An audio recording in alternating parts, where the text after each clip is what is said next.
ನಮಸ್ಕಾರ. ಇವತ್ ನಾವು ಚರ್ಚೆ ಮಾಡ್ತಿರೋ ವಿಷಯ ಬಂದ್ಬಿಟ್ಟು celestial vigilance, ನ್ಯಾವಿಗೇಟಿಂಗ್ planetary shifts and personal remedies ಅನ್ನೋ ಒಂದು ಆಕಾರದ ಮೇಲೆ. ಈ ಆಕಾರ ಏನ್ ಹೇಳತ್ತೆ ಅಂದ್ರೆ, ಇವತ್ತಿನ ದಿನ ಒಂದು 4 ರಾಶಿ ಚಕ್ರದವರಿಗೆ ತುಂಬಾನೇ ಜಾಗರೂಕತೆಯಿಂದ ಇರಬೇಕು ಅಂತ. ಹೌದು. ಸೊ ನಾವು ಬರೀ ಎಚ್ಚರಿಕೆಗಳನ್ನ ಲಿಸ್ಟ್ ಮಾಡೋದು ಬೇಡ, ಅದರ ಹಿಂದಿನ ತರ್ಕ ಏನು, ಗ್ರಹಗಳ ಸ್ಥಿತಿ ಹೇಗಿದೆ, ಮತ್ತೆ ಅದಕ್ಕೆ ಕೊಟ್ಟಿರೋ ಪರಿಹಾರಕ್ಕೂ ಅದಕ್ಕೂ ಏನ್ ಸಂಬಂಧ ಅಂತ ಸ್ವಲ್ಪ ಆಳವಾಗಿ ನೋಡೋಣ. ಖಂಡಿತ. ಯಾಕಂದ್ರೆ ಈ ಆಕಾರದ ವಾದವೇ ಬಹಳ ಇಂಟ್ರೆಸ್ಟಿಂಗ್ ಆಗಿದೆ.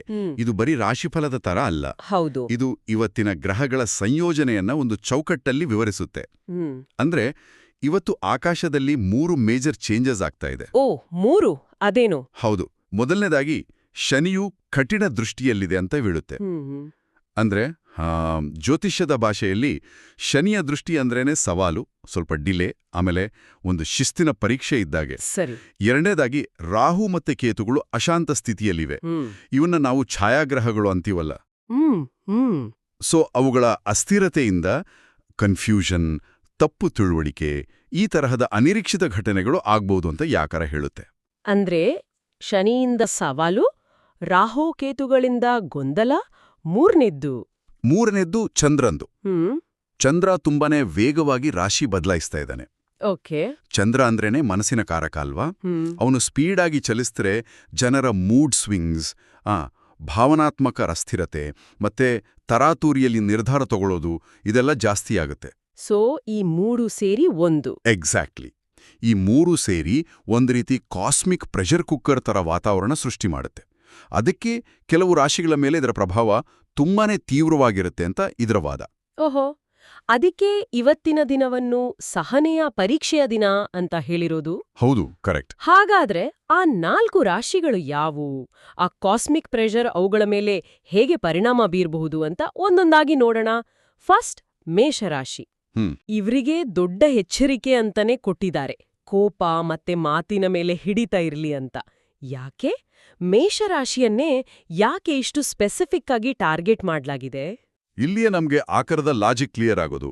ಮೇಷರಾಶಿಯ ಅಧಿಪತಿ ಯಾರು? ಮಂಗಳ ಗ್ರಹ. ಹೌದು, ಮಂಗಳ. ಮಂಗಳ ಅಂದ್ರೇನೆ ಶಕ್ತಿ, ಧೈರ್ಯ, ಸ್ವಲ್ಪ ಆಕ್ರಮಣಶೀಲತೆ, ಕೋಪ, ಇವೆಲ್ಲದರ ಸಂಕೇತ.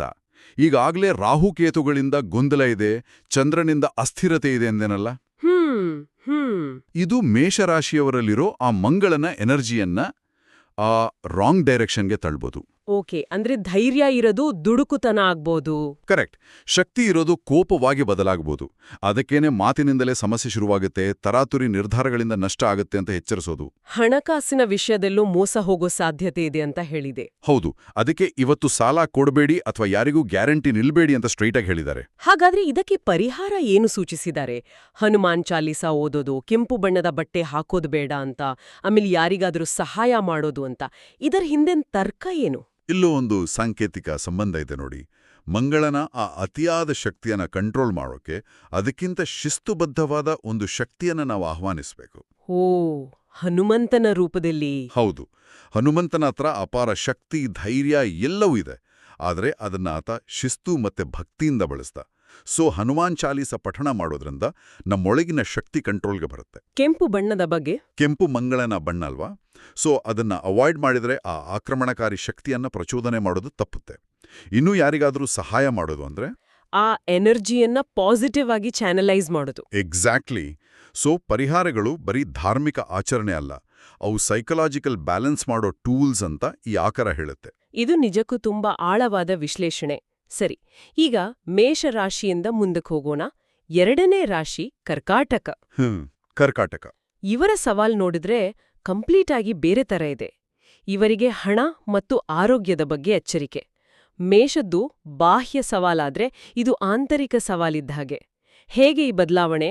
ತುಂಬಾನೇ ಒಳ್ಳೆ ಪ್ರಶ್ನೆ. ಯಾಕಂದ್ರೆ ಕರ್ಕಾಟಕ ರಾಶಿಯ ಅಧಿಪತಿ ಚಂದ್ರ. ಓಕೆ. ನಾನು ಮೊದಲೇ ಹೇಳ್ದಾಗೆ ಇವತ್ತು ಚಂದ್ರ ಆಗ್ಲೇ ಅಸ್ಥಿರನಾಗಿದ್ದಾನೆ. ಸೊ ಕರ್ಕಾಟಕ ರಾಶಿಯವರ ಮೇಲೆ ಅದರ ಡೈರೆಕ್ಟ್ ಇಂಪ್ಯಾಕ್ಟ್ ಆಗುತ್ತೆ. ಅವರ ಭಾವನಾತ್ಮಕ ಸ್ಥಿತಿ ತುಂಬಾನೇ ಸೆನ್ಸಿಟಿವ್ ಆಗಿರುತ್ತೆ. ಹಳೆ ಚಿಂತೆಗಳು ಮತ್ತೆ ಮತ್ತೆ ಬರೋದು, ಆತಂಕ ಜಾಸ್ತಿ ಆಗೋದು. ಈ ಒಳಗಿನ ಅಶಾಂತಿ 2 ರೀತಿ ಹೊರಗೆ ಬರುತ್ತೆ. ಒಂದು ಆರೋಗ್ಯದ ಮೇಲೆ, ಹೇಗೆ? ಮೆಂಟಲ್ ಸ್ಟ್ರೆಸ್ ಜಾಸ್ತಿ ಆದ್ರೆ ಡೈಜೆಷನ್ ಪ್ರಾಬ್ಲಮ್, ನಿದ್ದೆ ಸರಿಯಿಲ್ದೇ ಇರೋದು, ಹಳೆ ಕಾಯಿಲೆಗಳು ವಾಪಸ್ ಬರೋದು, ಈ ಥರ. ಅದಕ್ಕೆ ಆರೋಗ್ಯದ ಬಗ್ಗೆ ಅಜಾಗರೂಕತೆ ಬೇಡ ಅಂತ ಹೇಳಿರೋದು. ಸರಿ, ಆರೋಗ್ಯದ್ದು ಅರ್ಥ ಆಯ್ತು. ಆದ್ರೆ ಹಣದ ವಿಷಯಕ್ಕೂ ಇದಕ್ಕೂ ಏನ್ ಸಂಬಂಧ? ಖಂಡಿತ ಇದೆ. ನಮ್ಮ ಎಮೋಷನಲ್ ಸ್ಟೇಟ್ ಇದೆಯಲ್ಲ, ಅದು ನಮ್ಮ ಖರ್ಚು ಮಾಡೋ ಅಭ್ಯಾಸದ ಮೇಲೂ ಪರಿಣಾಮ ಬೀರುತ್ತೆ. ಮನಸ್ಸು ಸರಿ ಇಲ್ದಿದ್ದಾಗ ಕೆಲವರು ಸುಮ್ಮನೆ ಶಾಪಿಂಗ್ ಮಾಡ್ತಾರೆ. ಓ, ಇಮೋಷನಲ್ ಸ್ಪೆಂಡಿಂಗ್ ಅಂತಾರಲ್ಲ, ಆ ಥರ. ಹೌದು, ಕಂಫರ್ಟ್ಗೋಸ್ಕರ ಜಾಸ್ತಿ ಖರ್ಚು ಮಾಡೋದು. ಅದಕ್ಕೆ ಹಣ ಕೈಯಿಂದ ಜಾರಿ ಹೋಗುತ್ತೆ ಅಂತ ಸೂಚನೆ ಕೊಟ್ಟಿರೋದು. ಮನಸ್ಸು ಚಂಚಲವಾಗಿದ್ದಾಗ ಡ್ರೈವಿಂಗ್ ಮಾಡುವಾಗ್ನೂ ಏಕಾಗ್ರತೆ ಕಡಿಮೆ ಆಗುತ್ತೆ. ಅದಕ್ಕೆ ಆ ಬಗ್ಗೆನೂ ಎಚ್ಚರಿಕೆ ಇದೆ. ಅದಕ್ಕೆ ಪೂರಕವಾಗಿ ಜಂಕ್ ಫುಡ್ ತಿನ್ನೋದು, ನಿದ್ದೆ ಕಡಿಮೆ ಮಾಡೋದು, ಇದೆಲ್ಲ ಅವಾಯ್ಡ್ ಮಾಡಿ ಅಂತಾನೂ ಹೇಳಿದೆ. ಸರಿ, ಹಾಗಾದ್ರೆ ಪರಿಹಾರ: ಶಿವನಿಗೆ ನೀರನ್ನರ್ಪಿಸೋದು, ಬಿಳಿ ವಸ್ತುಗಳನ್ನು ದಾನ ಮಾಡೋದು. ಹೌದು, ಇವುಗಳಿಗೂ ಚಂದ್ರನ ಜೊತೆ ನೇರ ಸಂಬಂಧ ಇದೆ. ಹೇಗೆ? ಜ್ಯೋತಿಷ್ಯದ ಪ್ರಕಾರ ಶಿವ ಚಂದ್ರನನ್ನು ತನ್ನ ತಲೆ ಮೇಲೆ ಧರಿಸಿದವನು. ಸೊ ಶಿವನ ಆರಾಧನೆ ಮಾಡಿದ್ರೆ ಚಂದ್ರನ ನೆಗೆಟಿವ್ ಪ್ರಭಾವಗಳು ಶಾಂತಾಗುತ್ತೆ ಅನ್ನೋ ನಂಬಿಕೆ. ಬಿಳಿ ವಸ್ತುಗಳು. ಬಿಳಿ ಬಣ್ಣ ಚಂದ್ರನ ಬಣ್ಣ. ಸೊ ಬಿಳಿ ವಸ್ತುಗಳ ದಾನದಿಂದ ಚಂದ್ರನಿಗೆ ಸಂಬಂಧಪಟ್ಟ ದೋಷಗಳು ನಿವಾರಣೆ ಆಗುತ್ತೆ ಅಂತಾರೆ. ಮತ್ತೆ ಮಂತ್ರ ಜಪ ಮಾಡೋದು, ಅದು ಚಂಚಲ ಮನಸ್ಸನ್ನ ಸ್ಥಿರಗೊಳಿಸೋ ಒಂದು ಪವರ್ಫುಲ್ ಟೆಕ್ನಿಕ್. ಸೊ ಮೇಷಕ್ಕೆ ಶಕ್ತಿಯನ್ನ ಕಂಟ್ರೋಲ್ ಮಾಡೋ ಪರಿಹಾರ, ಕರ್ಕಾಟಕಕ್ಕೆ ಮನಸ್ಸನ್ನ ಶಾಂತಗೊಳಿಸೋ ಪರಿಹಾರ, ಪ್ರತಿಯೊಂದು ಆಯಾ ರಾಶಿಯ ಮೂಲ ಸವಾಲಿಗೆ ತಕ್ಕ ಹಾಗೆ ಇದೆ. ಹೌದು, ಕರೆಕ್ಟಾಗಿ ಹೇಳಿದ್ರಿ. ಸರಿ, ಈಗ 3ನೇ ರಾಶಿ ತುಲಾ. ಇವರಿಗೆ ಸಂಬಂಧಗಳಲ್ಲಿ ಎಚ್ಚರಿಕೆ ವಹಿಸಿ ಅಂತ ಹೇಳಲಾಗಿದೆ. ಪ್ರೀತಿ, ದಾಂಪತ್ಯ, ಸ್ನೇಹ ಎಲ್ಲಾದ್ರಲ್ಲೂ ಸಮಸ್ಯೆ ಆಗ್ಬಹುದು ಅಂತ. ಇವತ್ತು ಮಾತು ಕಡಿಮೆ, ಕೇಳುವುದು ಹೆಚ್ಚು ಅಂತ ಒಂದು ಟಿಪ್ ಕೊಟ್ಟಿದ್ದಾರೆ. ಇದು ಹೇಗೆ ಭಿನ್ನ? ಯಾಕಂದ್ರೆ ತುಲಾ ರಾಶಿಯ ಮೂಲ ಸ್ವಭಾವವೇ ಬ್ಯಾಲೆನ್ಸ್ ಮತ್ತೆ ಸಂಬಂಧಗಳು. ಅಧಿಪತಿ ಶುಕ್ರ, ಪ್ರೀತಿ ಸೌಂದರ್ಯದ ಗ್ರಹ. ಹೌದು. ಇವತ್ತಿನ ಆ ರಾಹುಕೇತುಗಳ ಗೊಂದಲ ಇದೆಯಲ್ಲ, ಅದು ನೇರವಾಗಿ ಕಮ್ಯುನಿಕೇಷನ್ ಮೇಲೆ ಎಫೆಕ್ಟ್ ಮಾಡುತ್ತೆ. ಹಾಗಾಗಿ ತುಲಾರಾಶಿಯವರ ಆ ಸಂಬಂಧಗಳ ಬ್ಯಾಲೆನ್ಸ್ ಕೆಡಿಸೋಕೆ ಟ್ರೈ ಮಾಡುತ್ತೆ. ಇಲ್ಲಿ ಸಮಸ್ಯೆ ಇಮೋಷನಲ್ ಅಪ್ ಡೌನ್ಗಿಂತ ಹೆಚ್ಚಾಗಿ ಮಿಸ್ಅಂಡರ್ಸ್ಟ್ಯಾಂಡಿಂಗ್. ತಪ್ಪು ತಿಳುವಳಿಕೆ. ಹೌದು, ಹೇಳೋದು ಒಂದು, ಅರ್ಥ ಮಾಡ್ಕೊಳ್ಳೋದು ಇನ್ನೊಂದು. ಸೋಷಿಯಲ್ ಮೀಡಿಯಾದಲ್ಲಿ ಹಾಕೋ ಒಂದು ಸಣ್ಣ ಕಾಮೆಂಟ್ ಕೂಡ ದೊಡ್ಡ ಜಗಳಕ್ಕೆ ಕಾರಣ ಆಗ್ಬೋದು. ಅದಕ್ಕೆ ಹಳೆ ವಿಷಯ ಕೆದಕಬೇಡಿ ಅಂತ ಸ್ಪೆಸಿಫಿಕ್ ಆಗಿ ಹೇಳಿರೋದು. ಹಾಗಾದ್ರೆ ಮಾತು ಕಡಿಮೆ, ಕೇಳುವುದು ಹೆಚ್ಚು ಅನ್ನೋದು ಬರೀ ಒಂದು ಜನರಲ್ ಅಡ್ವೈಸ್ ಅಲ್ವಾ? ಅದೊಂದು ರೀತಿ ಜ್ಯೋತಿಷ್ಯದ ರಕ್ಷಣಾ ತಂತ್ರ. ನಿಖರವಾಗಿ ಆಕಾರದ ಪ್ರಕಾರ ಇವತ್ತು ಮಾತಾಡಿದ್ರೆ ಕನ್ಫ್ಯೂಷನ್ ಜಾಸ್ತಿ. ಅದಕ್ಕೆ ಸುಮ್ಮನೆ ಕೇಳಿಸ್ಕೊಂಡ್ರೆ ತಪ್ಪು ತಿಳುವಳಿಕೆ ತಪ್ಪಿಸ್ಬೋದು, ಬೇರೆಯವರ ಪಾಯಿಂಟ್ ಆಫ್ ವ್ಯೂ ಅರ್ಥ ಆಗುತ್ತೆ. ಸರಿ, ಪರಿಹಾರಗಳು: ಲಕ್ಷ್ಮೀದೇವಿಗೆ ದೀಪ ಹಚ್ಚೋದು, ಸಿಹಿ ಹಂಚೋದು, ಒಳ್ಳೆ ಸಂಗೀತ ಕೇಳೋದು. ಇವೆಲ್ಲವೂ ಶುಕ್ರನಿಗೆ ಸಂಬಂಧಪಟ್ಟಿದ್ದು. ಲಕ್ಷ್ಮಿ, ಸಿಹಿ, ಸಂಗೀತ ಇವೆಲ್ಲವೂ ಶುಕ್ರನಿಗೆ ಪ್ರಿಯವಾದವು. ಅಂದ್ರೆ ಸಂಬಂಧದಲ್ಲಿ ಬರೋ ಕಹಿಯನ್ನ ಸಿಹಿಯಿಂದ, ಸಾಮರಸ್ಯದಿಂದ ಬ್ಯಾಲೆನ್ಸ್ ಮಾಡೋ ಪ್ರಯತ್ನ ಇದು. ಇಂಟ್ರೆಸ್ಟಿಂಗ್. ಈಗ ಫೈನಲ್ ರಾಶಿ ಮಕರ. ಇವರಿಗೆ ಕೆಲ್ಸ ಮತ್ತು ಒತ್ತಡದ ಬಗ್ಗೆ ಎಚ್ಚರಿಕೆ. ಹೌದು. ವರ್ಕ್ ಪ್ರೆಷರ್, ಬಾಸ್ನಿಂದ ಟೀಕೆ, ನಿರಾಸೆ, ಈ ಥರ. ಇವರಿಗೆ ಕೊಟ್ಟಿರೋ ಮುಖ್ಯ ಸಲಹೆ ಇವತ್ತು ಹಠ ಬಿಡ್ಬೇಕು ಅಂತ. ಯಾಕೆ ಇದಿಷ್ಟು ಇಂಪಾರ್ಟೆಂಟ್? ಯಾಕಂದ್ರೆ ಮಕರ ರಾಶಿಯ ಅಧಿಪತಿಯೇ ಶನಿ. ಶನಿ ಅಂದ್ರೇನೆ ಶಿಸ್ತು, ಕಠಿಣ ಪರಿಶ್ರಮ, ಹಠ. ಹೌದು, ಮಕರದವರು ಸಾಮಾನ್ಯವಾಗಿ ಹಾಗೆ ಇರ್ತಾರೆ. ಕರೆಕ್ಟ್. ಈಗ ಆಕರದ ಪ್ರಕಾರ ಶನಿ ಆಗ್ಲೇ ಕಠಿಣ ದೃಷ್ಟಿಯಲ್ಲಿದ್ದಾನೆ. ಅಂದ್ರೆ ಶನಿಯ ಎನರ್ಜಿ ಆಗ್ಲೇ ಚಾಲೆಂಜಿಂಗ್ ಆಗಿದೆ. ಮಕರದವರಿಗೆ ಇದು ಡಬಲ್ ಡೋಸ್ ಇದ್ದ ಹಾಗೆ. ಓಹೋ. ತಮ್ಮ ಅಧಿಪತಿಯೇ ಸವಾಲು ಹಾಕ್ತಿರುವಾಗ ಇವರು ತಮ್ಮ ಸಹಜ ಗುಣವಾದ ಹಠವನ್ನು ತೋರಿಸಿದ್ರೆ ಅದು ಸಂಘರ್ಷಕ್ಕೆ ಕಾರಣ ಆಗತ್ತೆ. ಗೋಡೆಗೆ ತಲೆ ಚಚ್ಕೊಂಡ ಹಾಗೆ ಆಗತ್ತೆ. ಅದಕ್ಕೆ ಹಠ ಬಿಡಿ ಅನ್ನೋದೊಂದು ಸರ್ವೈವಲ್ ಟೆಕ್ನಿಕ್. ಹಾಗಾದ್ರೆ ಕೆಲ್ಸ ಬಿಡೋದು ಅಥವಾ ಚೇಂಜ್ ಮಾಡೋ ದೊಡ್ಡ ನಿರ್ಧಾರಗಳನ್ನ ಇವತ್ತು ತಗೋಬೇಡಿ ಅಂತ ಹೇಳಿರೋದ್ರ ಅರ್ಥ.